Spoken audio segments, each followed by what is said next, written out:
there.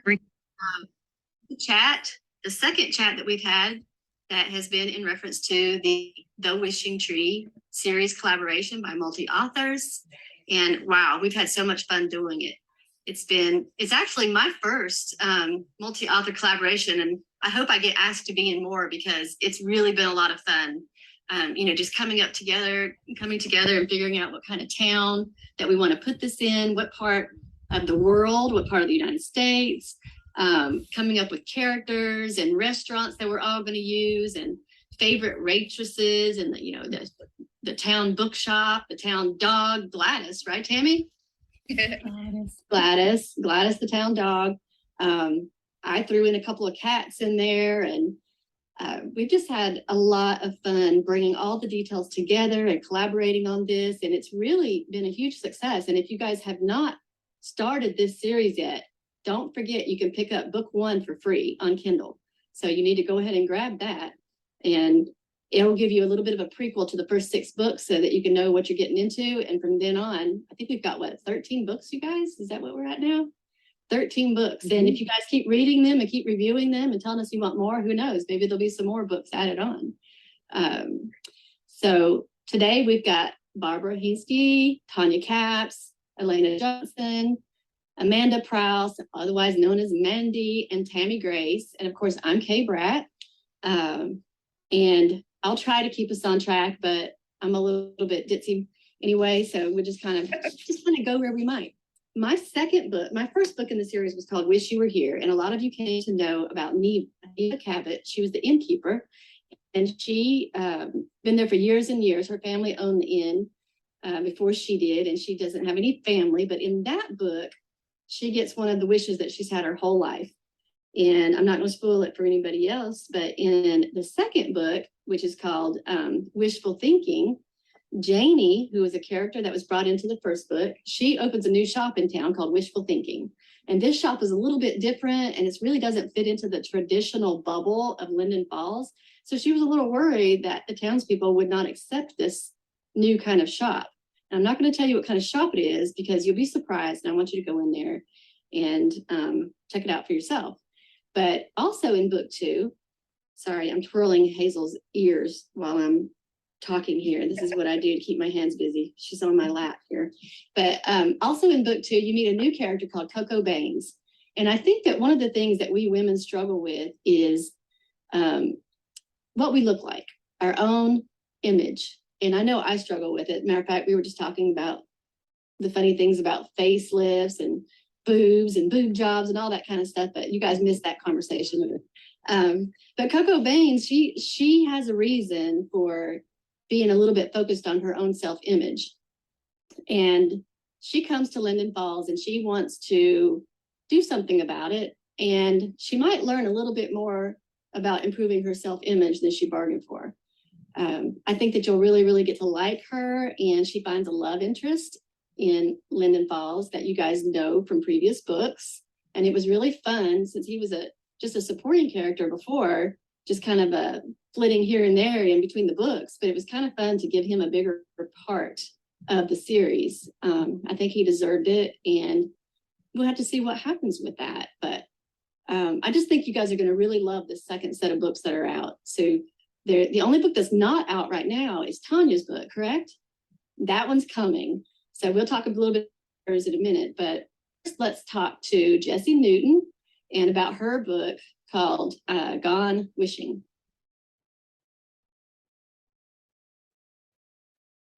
Jessie, I think you're muted.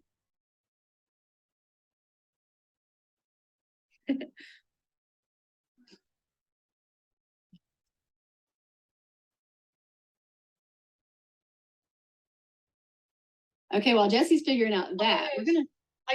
Oh, there she is. Now we got you.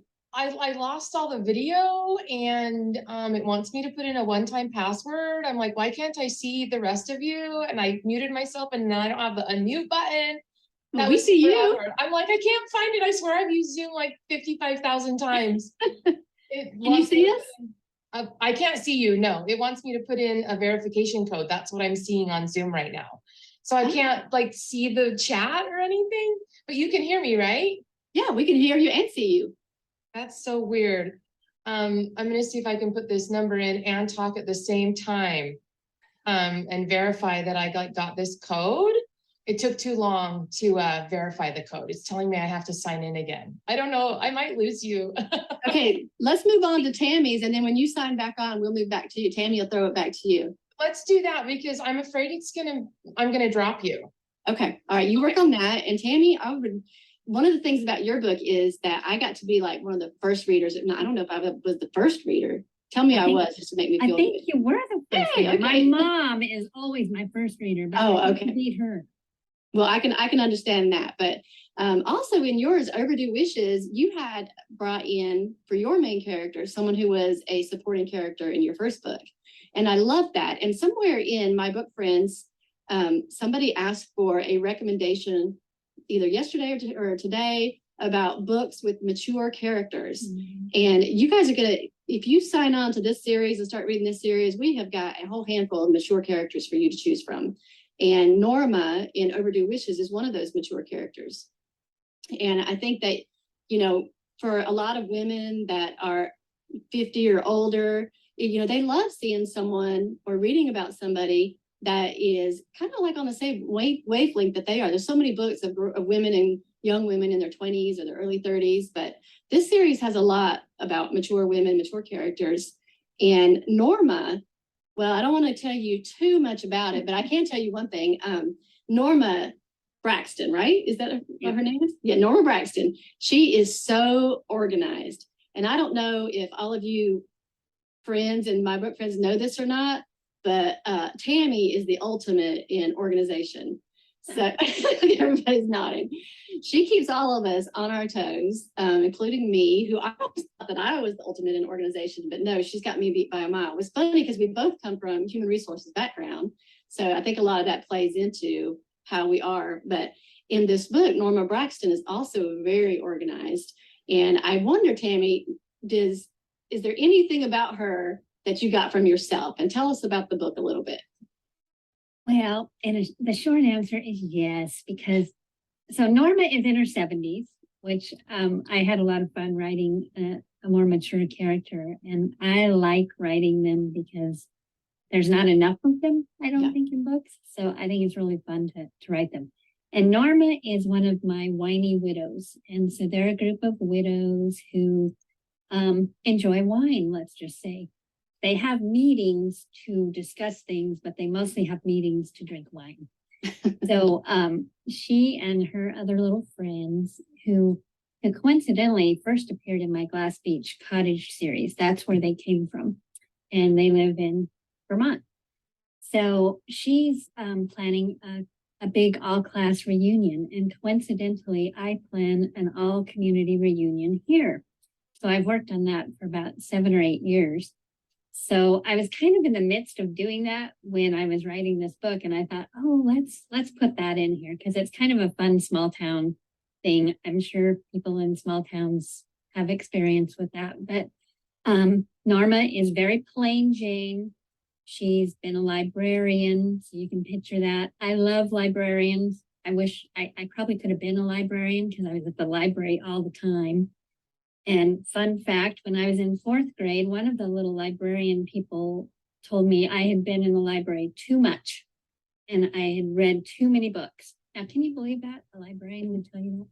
But anyway, Norma is not like that. She was a high school librarian and beloved by her students. So she's working on this big thing in town square, organizing it, setting it all up. And she's just so excited because she's finally getting to see the fruits of her labor appear. And in walks a guy who she never, ever, ever thought she would see again. And it's somebody from her past. And she tries desperately to pretend she's not who he thinks she is. He recognizes her. But she's got a secret and she doesn't want to share it. So she doesn't want anyone to know. And she's just petrified that his appearance, his name is Chet. And Chet, if you picture Tom Selleck when you read the book, that's Chet. So that would give you a feel for him. He's a big guy, and he's there coming to the reunion with a friend of his. So he just happens upon her. And he's convinced it's the Norma he knows. And she says, oh no, I'm not that Norma. I'm a different Norma. So it's kind of her little unveiling of what has happened in her life and how she's built this little cocoon of safety that she's living in. And his appearance is really going to threaten that. So it's called Overdue Wishes, and it's a little play on being a librarian with an overdue book. And she's got a lot of overdue wishes and hasn't really taken advantage of the wishing tree, but this is her chance. And I just liked giving her own story, a little plain Jane librarian lady who gets to shine in this book. So I hope you all like it. She also appears in the first book, Wish Again, because the Whiny Widows, they're everywhere. So you'll recognize her from those books. But it's a great story. I had a lot of fun writing it, and I hope you enjoy reading it.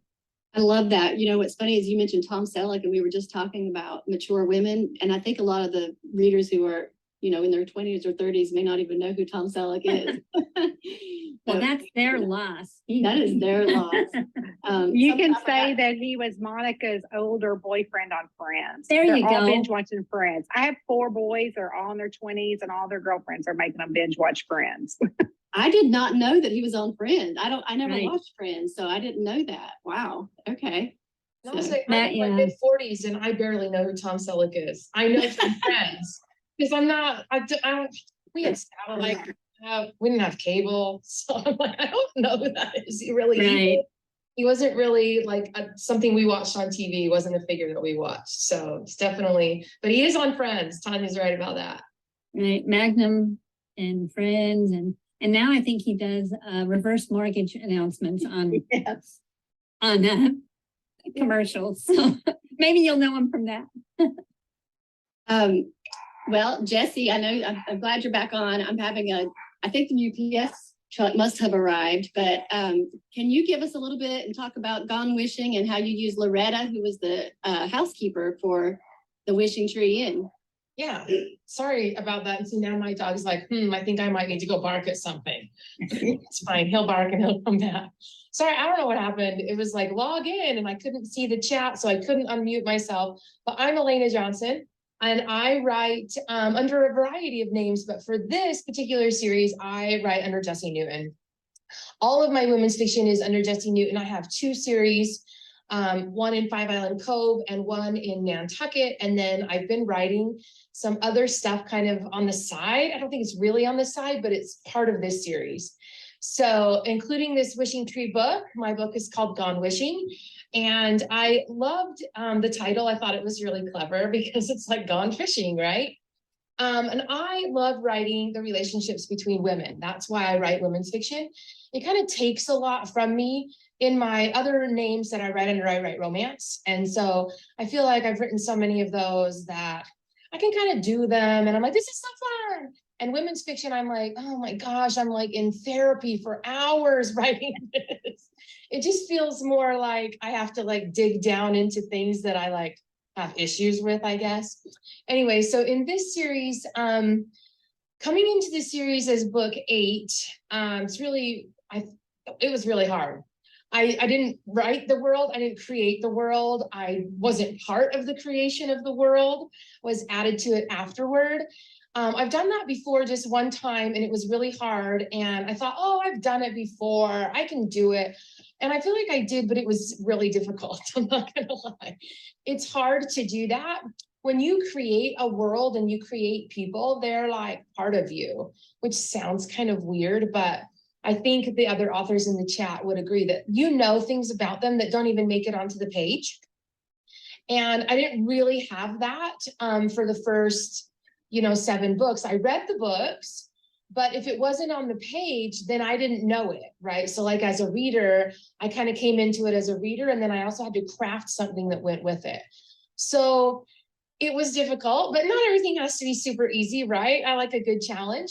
So I did choose Loretta, and I chose her before I'd read any of the books, which is kind of weird, but that's what I did.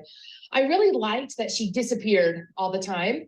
And it was kind of a nuisance to, is it Neva or Neva? I missed how you said it. Neva. Neva. She's kind of a nuisance to Neva because she's a housekeeper, and you need a housekeeper at your very busy, very popular inn, right? And she would just kind of go off and nobody really knew where she was. And I thought, that's interesting. I wonder where she's going. What's she doing out there? And I really wanted to give her a really good reason for kind of abandoning her job and the town and her friend at the inn. So I gave her a gypsy soul, which she kind of moves from things to thing. And I have a gypsy soul. I really love trying different things. For a long time, I moved from hobby to hobby to hobby. And finally, I kind of settled on author. And writing became a hobby for me. And it was a hobby for a long, long time before I decided I probably should be a quote unquote real author. But before I started writing as a hobby, I made cards. Before that, I liked folding money into origami. Like, I know that sounds kind of weird, but that's what I did. So I wanted Loretta to kind of be like that. And I wanted her to have a reason to love Linden Falls and not love Linden Falls. Like, she needed a reason to run from it and then also a reason to come back. And so I love writing the relationships between women. That's why I write women's fiction. I like that we all have a different relationship with each other. And I like the relationships between mothers and daughters and men and women and all of that.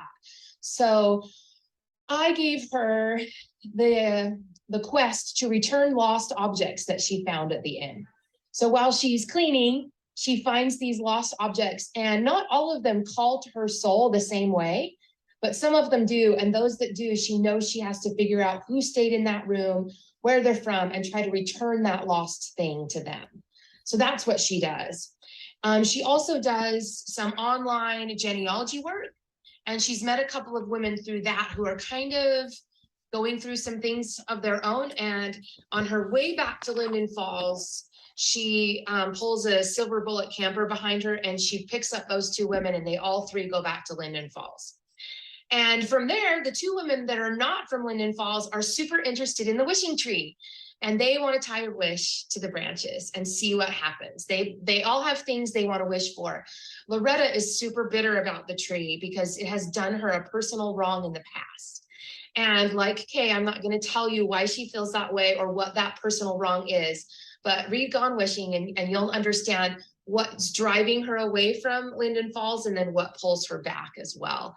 But in the end, she does decide, you know, it's been quite a few years, more than a decade, 15 years, maybe 20. I think it might have been 20 years. She decides to tie a wish to the tree. And none of the wishes are really answered very well in the beginning. And so I think the women from there decide that they're going to figure out how to get what they want, regardless of the wishing tree. And so I kind of loved the lore of the wishing tree that was created, and I wanted that to be in there and have this magical aspect to it.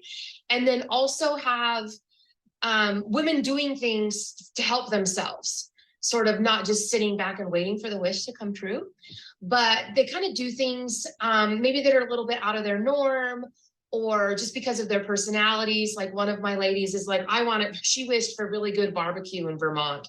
And I'm not from Vermont, so maybe there is good barbecue. But I was thinking, she's from St. Louis, so I don't really think that she's gonna think anything in Vermont is worth eating. And so she decided she was gonna be the one to provide the best barbecue for everyone in Linden Falls. And so that's kind of what they do. And then others just sort of realize opportunities as they're living their lives. And it's really about Loretta and her friends, Lois and Sally, that she brings back, and how they can support each other, how they learn to love each other, how they learn to love themselves, and how they learn to love their community around them, including the wishing tree. And so that's what Gone Wishing is about. Loretta really tries hard to cage her gypsy soul, but in the end, she can't really do it. And we see her returning a few things at the very end of the book. But we know that at this point by then, we know that she has some things pulling her back, and that even though she loves this quest and she feels like it's really valuable, that she doesn't hate Linden Falls as she did in the beginning. And so I thought that was really beautiful, because just reading the other books and all the things that the other ladies have put out about Linden Falls, I'm like, this is a beautiful town, and I want Loretta to love it. And so I hope that I did that in the book. I love it. And, you know, you said it was a little bit trickier to do that, but you did a fantastic job. Thank And you. I appreciate that. I know that there were some things that we didn't put on the page, and all of our, you know, we have this little cave on it that we put all the stuff in. And so you had to fumble a little bit to figure out, well, I don't want to, you know, mess up what you've done or what you're doing in a future book. And that's always got to be really difficult, but you did a really good job of that. And I love that in my first book, the readers get to know Loretta, and they think, you know, it opens with, oh, Loretta's took off again. So they're thinking, well, wow, how rude to leave Neva just holding the bag of the whole place. And then later they get to figure that out and come to, you know, realize. And we kind of did the same thing. Mandy, she took Vera, the town hairstylist, and she just ran with her and her characterization and just made her so fun. And you know, I think that one of the things about Vera is that she sort of has kind of an isolated little bit of a life in some aspects. And writers, we really have an isolated sort of life a lot of the time. But I wondered, Mandy, with as many books that you put out, you've got so many books, published books, and you do so many interviews and radio and TV. I don't know how you do it all, but do you find yourself, you know, having to spend more time isolating, getting the work done? Or are you able to distribute that evenly between your work and your family? And by the way, I just want to, our huge condolences, you know, for you. And I don't want to make you cry, but we love you. And we just want you to know that everybody's been thinking about you. But you take it from here. And I really genuinely do feel that love from this group. And I'm extremely thankful to you all. As I said, don't be nice to me. Call me an asshole. Don't be kind, because literally any kindness and it sets me off. I've left makeup off because I think if I do go, less smudgage, which is good. But yeah, if you could be really foul, that actually suits me fine. But genuinely, all the messages, not only from my fellow authors, but from all of our readers and all the people we love in our group, I can't tell you, when you're in a dark place, those messages of kindness really, really do bring a little bit of light. And I'm absolutely eternally thankful to you all. Thank you very much. Okay, so effectively, you gave birth to Vera. I think it's fair to say, Kay. You gave birth to her. I took her from you, and I gave her a different life. I hope it was the life you envisaged for her. I hope you were happy with how I wrote her story. I think you did a great job on her. Yeah. Thank you, darling. That's almost being nice to me. So again, stop right there. You were terrible. How dare you take my character and run with her? But essentially, there's something really special about Linden Falls, and it really does mirror the way we all work together and in this group. I feel that I've never worked collaboratively with anyone before, probably in my whole life. Not very good at collaboration, apparently. Can't take instruction, don't like being told what to do, and I'm not a team player. People always say, don't they, I'm a team player. I'm like, I'm not. No, I'd rather be in a cave on my own, doing my own thing. But hey ho. But it has been really, really collaborative. And I was very nervous about diving into this world, you know, because I have no control over it, which obviously you do when you're writing your own novels. So it felt like a huge risk. But my first book was I Wish, which is the story of a woman who discovers her husband has been having an affair. Her and her daughter literally put their finger on the globe, and they end up in Linden Falls trying to escape from the heartache, the paparazzi, and all the things that are waiting for her in London, in Chelsea, where they live. And really, Linden Falls puts their arm around them, and Verity and her daughter Sophia, they are instantly loved, and they love the place. And I must admit, there's been times, particularly in the last couple of weeks, I'd quite like to move to Linden Falls. I just quite like it. Meet you all for a coffee, a little mooch, a little sit out in town square, maybe have a wish. Yeah, I quite fancy that. And also, I did notice that when we're all talking about Magnum PI, I apologise, I haven't waxed. But come on, give me a break, girls. I've been busy. But the next time you see me, this will be gone, including my very small beard. So apologies to anyone who is looking in high definition. It's not. I see nothing. I look like Salvador Dali, honestly. You know, you just can't get it sometimes. But I do have to ask, Mandy, what is mooch? You said have a mooch. Have a little mooch, have a little wander around, a little mooch. Listen, don't start, because I haven't understood a thing you've said for the last half an hour. So we literally are speaking different languages here. And I'm just nodding, going, oh yeah, that's no idea. None, literally none. But essentially, the second book in the series for me is A Whole Heap of Wishes. And I'm always really intrigued, I think, as Jessie and others have touched on, you two, Tammy and Kay, that I'm really fascinated by female relationships, particularly the haven and the solace that we provide for other women when they're in need. And I always feel that when women support other women, magical things can happen and do happen. So there is this kind of outwardly often gregarious character who's very, she's fun, she's bright, she's bubbly, but actually she hides quite a dark, I suppose, inner self, which is she has very low self-esteem and no self-confidence. Not too much of a stretch for anyone that's read my memoir. That's basically me on a plane. But I'm really interested in that sort of, it's so many of us, so many people contact me and say, I've never felt quite good enough. I've always felt a bit less than. I compare myself to X, Y, and Z, which is a really terrible thing to do. But I wanted to look at why Vera felt that way, why she wasn't, as in love with her as herself as everyone was who met her. And it transpires that she's had quite a dark and difficult childhood. She's had her heart broken a few times. I'm trying not to look at what's going on with Jessie in the corner. I'm so sorry, but we've got paper going on. We've got emergency husband come in. I'd love to know. I just hope no one's injured. Can you just confirm we don't need to call a medic, Jess? Are we okay, darling? We're fine. I just turned around and I knocked this old soda on the floor. So now there's soda all over the floor. Okay, I'm off to. I'll just Google soda. My feet are gonna stick. I am the worst chatter ever. You're never gonna invite me to a chat again. You're gonna be like, that Elena, what is wrong with her? People say, is it really live? It's really live. It's really live. Yeah, the UPS man got all mine started. I've locked them out. Yeah. I thought it would be the dogs. No, it's just me. I'm causing all the problems. Okay. As long as you're all right, darling, that's the main thing. But what I think what we've done is something really magical. We've created this world of Linden Falls where all our characters slot in, overlap, and I know that people have been reviewing and messaging, and I know it means the world to all of us. But the fact that you're noticing that a character might pop up who you've maybe met in a coffee shop or you've seen somewhere else, or their flowers are in another place, it's absolutely wonderful. It makes our readers feel part of the world, as it does us too, which I think is something really, really special. And actually the collaboration our characters have really only mirrors how we all work together, which I think is incredibly special. I've absolutely loved every second. I've already started my third. Am I allowed to say that? Probably not. Keep it between us.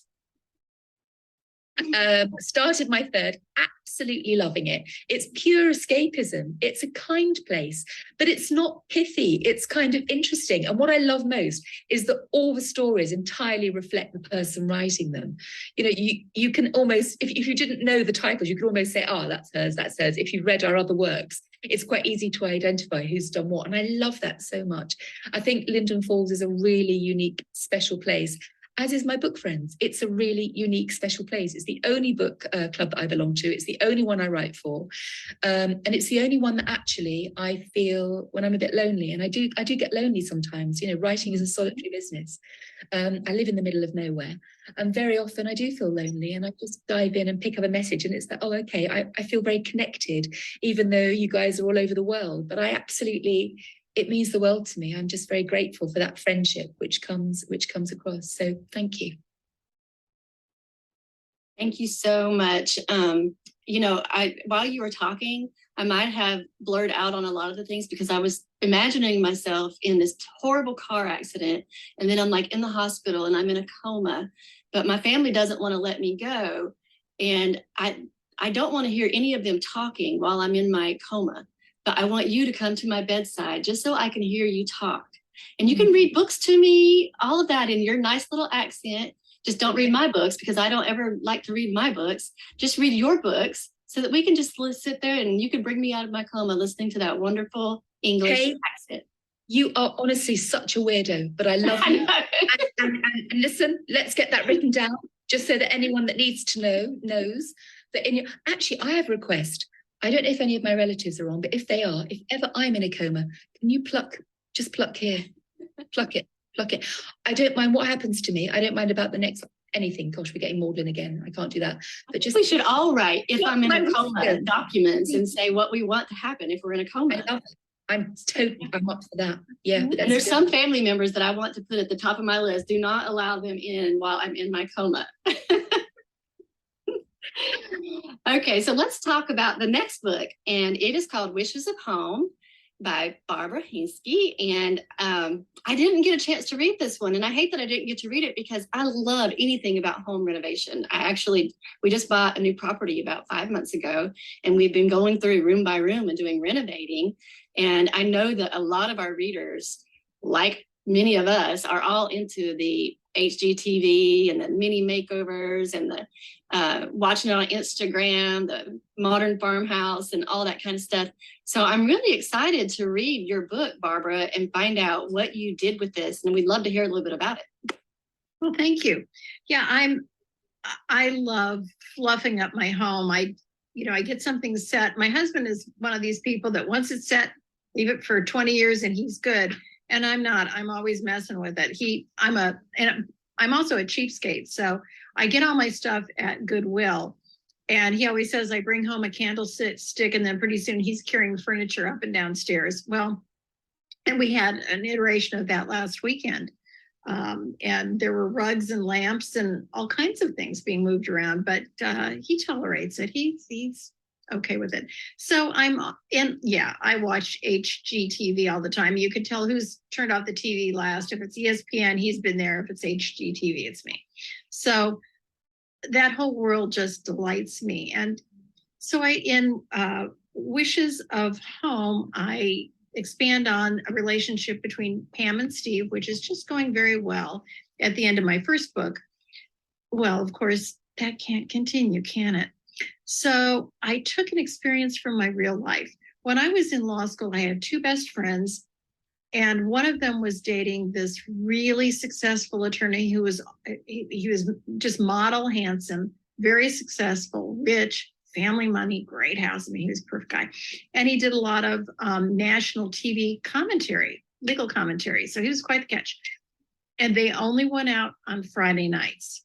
So, of course, the three of us would sit and talk endlessly about what was he doing on Saturday night. Was she just his Friday night woman? Did he have a Saturday night woman? What about this? What about that? And just spun out all kinds of theories of what was going on with him.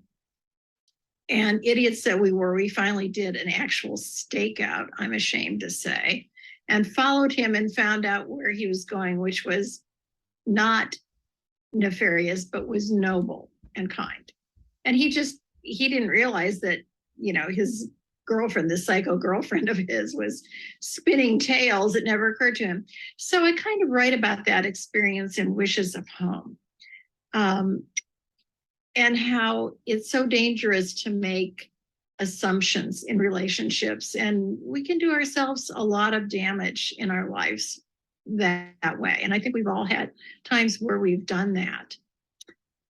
I want to talk a little bit more about Linden Falls and just about this group who I love. And Mandy, when you said mooch, I thought, I have no idea what this is. But if Mandy is suggesting it, yes, I'm on. The answer will always be yes. In fact, to anybody in this group, it's always just a hard yes. And, I'm ready to pick up and go at a moment's notice. That's an unusual thing, I think, for any group of people to have that kind of a warm relationship, particularly since we live so far apart. But we have, through this loving creative process of noticing each other's characters and each other's writings and books, we've gotten into each other's heads. And that's created such a deep-seated affection.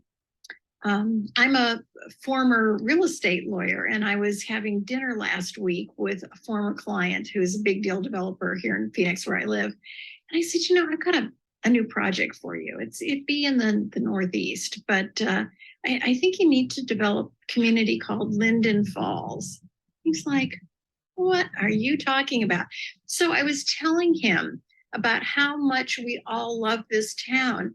Everyone who's read this series has said, I want to move there. I think all of us are like, we want to go there.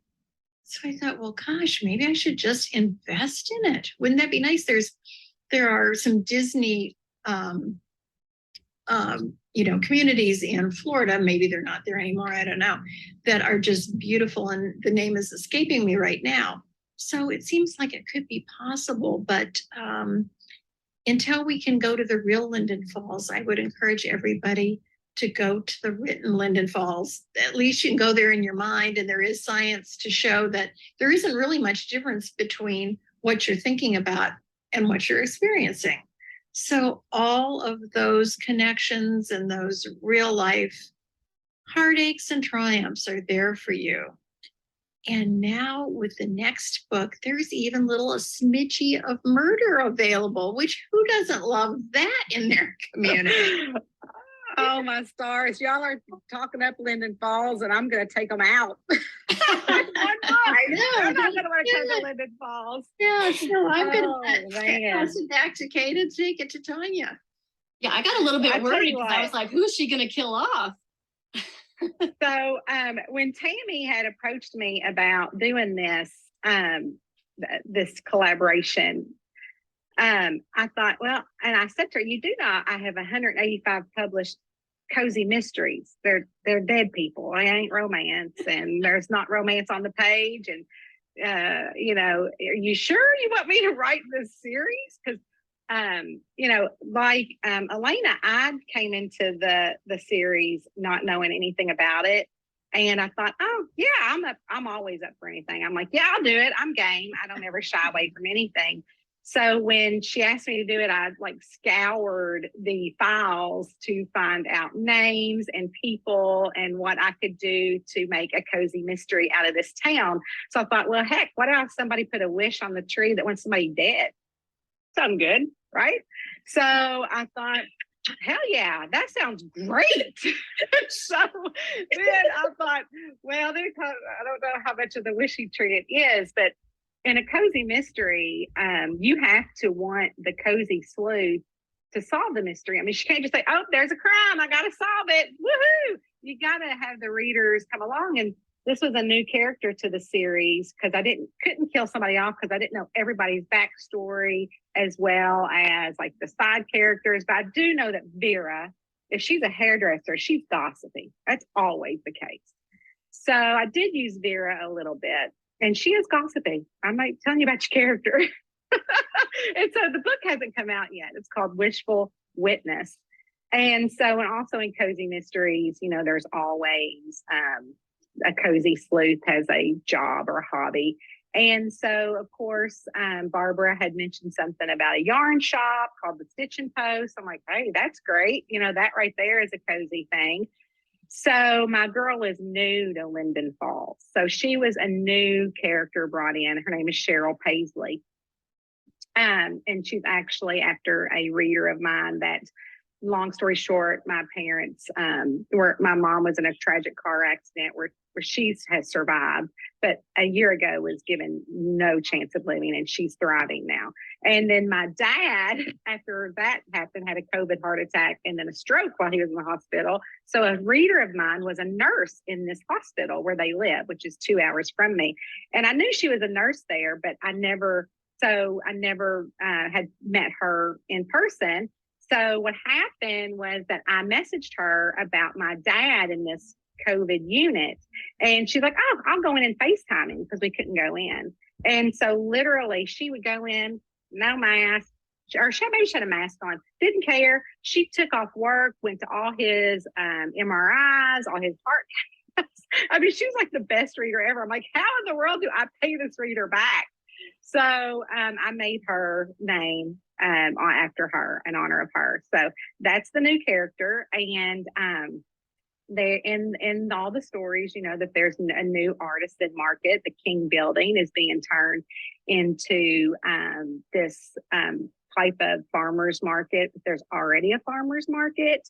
So, is it going to take away income from the people that do sit up at the farmer's market and have to go and rent a booth from this guy at the market? So, that gives my killer motive to go after, someone that is taking away their livelihood, that is altering their life, revenge. So, you know, as we say in the South, you know, things like to be swept up underneath the rug. Well, my book kind of whoops up that rug and all the shit comes. My God, because I cuss a little, but I love Jesus. That's what I say. So, anyways, all the stuff, I don't know if we can edit that out at some point, but all the stuff comes flying up out of the, you know, all this stuff. So, what happens though is the reason why my sleuth gets involved is because she is a skeptic of these wishing things, you know. So she's like, yeah, okay, whatever. So where she had tied her wish, she would go and check to see if her wish was picked.